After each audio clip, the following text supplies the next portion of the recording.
गंगा जी शांत बह रही थी उगते सूरज को देखकर। लल्लन यादव, एक मेहनती रिक्शा वाला, अपना दिन शुरू करता है पुराने शहर बनारस में। उसकी जिंदगी मुश्किलों और उम्मीदों से भरी हुई थी। हर दिन एक संघर्ष था, लेकिन लल्लन का एक सपना था। वो अपने बच्चों के लिए एक अच्छी जिंदगी का सपना देखता था, एक ऐसी जिंदगी जो उसकी जैसी मुश्किलों से दूर हो। लल्लन का दिल उतना ही बड़ा था जितना ये शहर जिसे वो अपना घर कहता था। वो अक्सर अपना खाना आवारा जानवरों के साथ बांट लेता था और किसी भी जरूरतमंद की मदद करता था। उसे मेहनत और दया की ताकत पर विश्वास था। उसका रिक्शा सिर्फ कमाई का जरिया नहीं था, वो उसकी उम्मीदों और सपनों को लेकर चलता था। मुश्किलों के बावजूद लल्लन ने कभी भी अपनी उम्मीद नहीं छोड़ी। वो अक्सर अपने बच्चों को एक अच्छे भविष्य की कहानियां सुनाता था, एक ऐसा भविष्य जहां वो पढ़ाई कर सकें और अपने सपनों को पूरा कर सकें। वो उस दिन का इंतजार करता था जब वो उन्हें सिर्फ जरूरत की चीजें ही नहीं, उससे ज्यादा दे सके।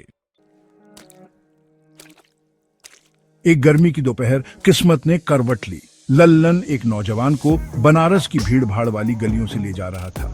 ये कोई आम आदमी नहीं था, ये था रोहन मल्होत्रा, मुंबई शहर का एक एंटरप्रेन्योर। रोहन शहर की खूबसूरती और यहाँ के लोगों के हौसले से बहुत प्रभावित हुआ। जैसे ही वो गलियों से गुजर रहे थे, लल्लन ने अपना चाय की दुकान खोलने का सपना बताया। लेकिन ये कोई मामूली चाय की दुकान नहीं थी। ये एक ऐसी जगह होगी जहां हर तरह के लोग आएंगे, कहानियां सुनाएंगे और नए आइडियाज बनाएंगे। रोहन को ये बात दिलचस्प लगी।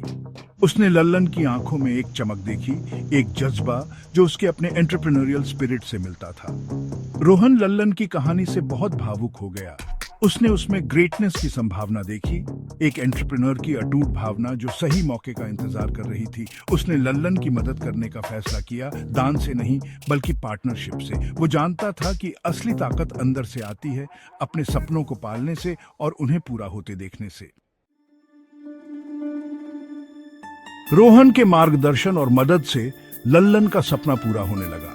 उन्हें बनारस में एक अच्छी सी जगह मिली और उसका नाम रखा चाय पे चर्चा, चाय पर बातचीत करने की जगह। लल्लन की गर्मजोशी और रोहन के नए आइडियाज ने उस छोटी सी चाय की दुकान को एक लाइवली जगह बना दिया। ताजी बनी चाय की खुशबू मसालों और उम्मीदों से भरी, हवा में फैलती और लोगों को अपनी ओर खींचती। स्टूडेंट्स, प्रोफेसर्स, आर्टिस्ट्स और हर तरह के लोग चाय पे चर्चा में आने लगे। ये आइडियाज का एक संगम बन गया, लल्लन के कम्युनिटी की ताकत में विश्वास का प्रमाण।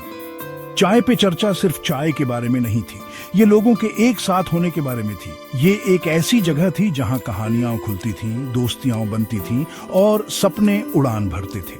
लल्लन की छोटी सी चाय की दुकान उम्मीद की किरण बन गई, इस बात का सबूत कि जब लोग साथ आते हैं तो क्या कुछ कमाल हो सकता है। चाय पे चर्चा के यूनिक चार्म और लल्लन की इंस्पायरिंग कहानी दूर दूर तक फैल गई। एक दिन नेहा वर्मा, एक फेमस इन्वेस्टर जो अच्छे वेंचर्स को पहचानने के लिए जानी जाती है, चाय की दुकान में आई। वो वहां के माहौल और लल्लन के एंटरप्रेन्योरियल स्पिरिट से प्रभावित हुई।